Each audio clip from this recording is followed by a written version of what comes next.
Right, so let's try and get you a bit more on what we know is unfolding at Davos at this hour. That's at the World Economic Forum. There is a panel discussion speaking about global economic uncertainty, which of course is very pertinent at this hour, given just how many issues have come to the fore insofar as that is concerned. Let's listen in for a while, get you a sense of what the panelists there are saying.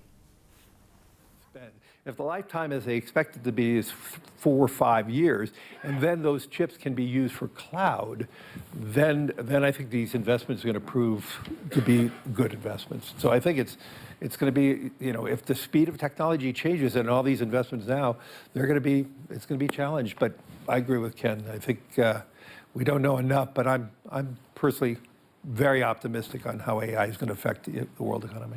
Madam Lagarde, can I ask you a question to take on the issue that I think Ken raised, just about the amount of debt in the system today? Not talking about corporate debt, but sovereign debt.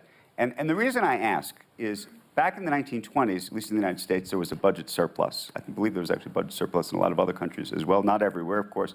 But today, in the US, there's $38 trillion of debt. And the playbook that we all learned, actually, in the aftermath of 1929 is, what do you do when there's a crisis to stem it?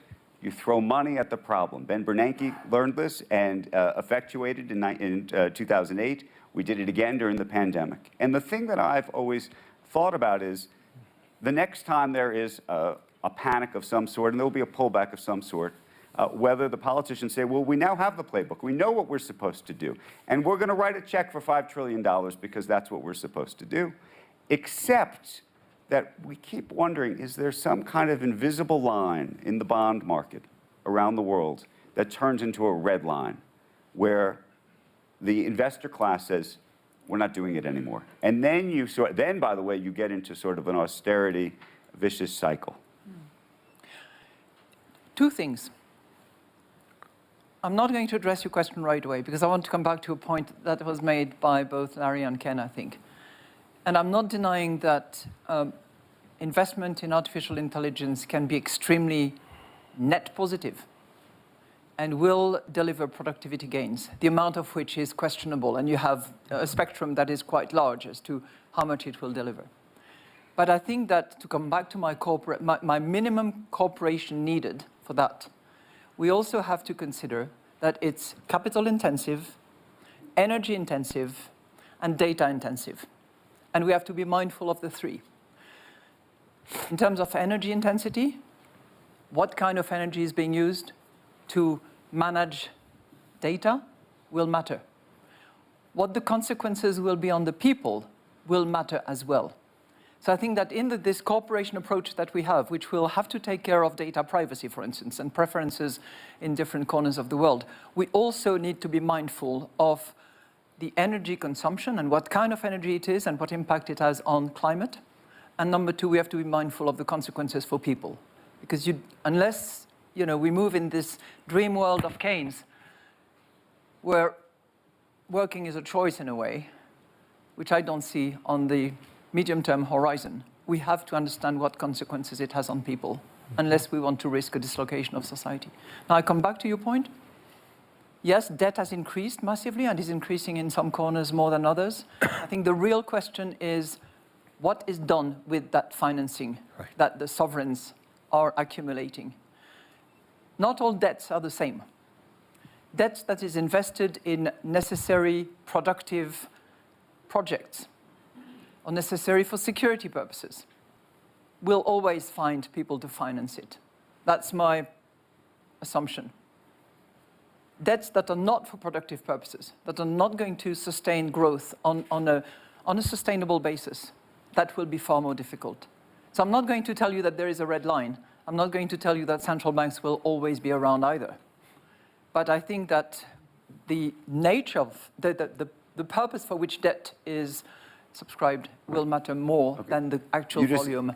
Speak to what you did. You just said something very intriguing. No, I'm not going to speak more to it. No to the idea that central banks might not always be around. What did you mean by that? Look, I went through my lot of crises, as many of you have as well.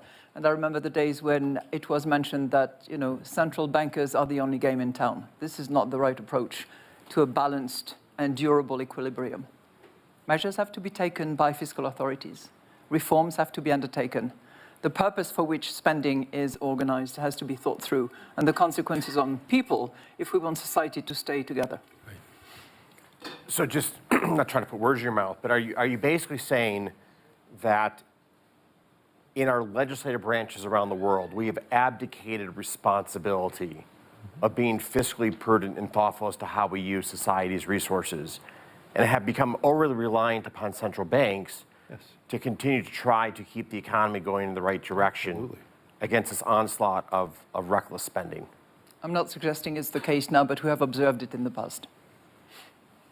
I mean, the historic irony is that when people talked about central banks being the only game in town in the 2010s, what they were actually urging is more active fiscal policy.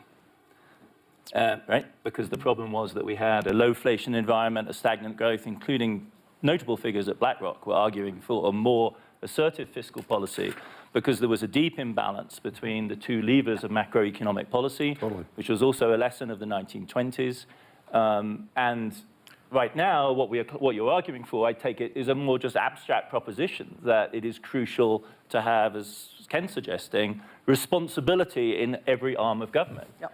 And that responsibility pertains not just to the macro aggregates, I'm hearing you say, but to the specific type of spending. Your distinction between the productive and the unproductive is not just for economic purposes, but also for the question of political legitimacy and social coherence, the crucial thing. Because the social bargain in Europe and in the United States, but really in Europe, is deeply stressed, I think, by the perception that modern welfare states are unproductive, and a huge number of really vicious distributional struggles which are reawakening another 1920s ghost, which is the ghost of fascism.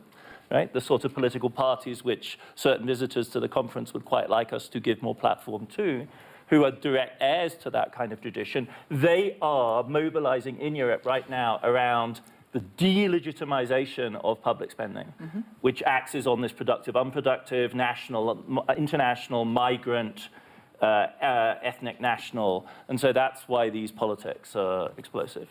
But Adam, in 2010, the mantra was too big to fail, which Andrew wrote about. But because of that mantra, too big to fail, there was a societal view, do not bail out. So there was not much fiscal stimulus as much as necessary. But I would say the learning lesson from that was 2020, where you could argue we used huge amounts of fiscal stimulus, probably too much, looking backwards. So I actually believe, we're all evolving in which lever to pull. And so I think Europe, especially after 2008 and 2009, probably did not use enough fiscal stimulus. But in the 2020s, because of COVID, we probably used way too much fiscal stimulus. So it also depends on what structures you have, again, because the Europeans they essentially have part-time working systems which keep people in employment, whereas America, with surging unemployment in 2020 and no national unemployment insurance system that actually works, has to rely on this sugar-high, trillion-dollar check in the mail emergency bailout of American society, and it's easy to overdo that. I mean, in my view, it's one of the great macroeconomic success stories of recent times. It has, you're absolutely right. Where the learning here since the 1920s is surely one of the dramatic. We have not had another 1929. That is a crucial point. I have a different question from Madame Lagarde, and it's actually about the connection between the independence of central bankers relative to the political class. And the reason I ask it is not just because of this particular moment. No? Just happens to be Wednesday. But this gets to an interesting parallel. It gets an interesting parallel. If you go back and look at what happened actually in the 1920s and 1929 in particular, and I read through some of the diaries of the Federal Reserve board members in the United States during this period. They were so worried about the politics of the moment. They were so cognizant of the politics. It wasn't, by the way, then that the president, in that case President Hoover, was telling them what to do exactly. It was that they were worried.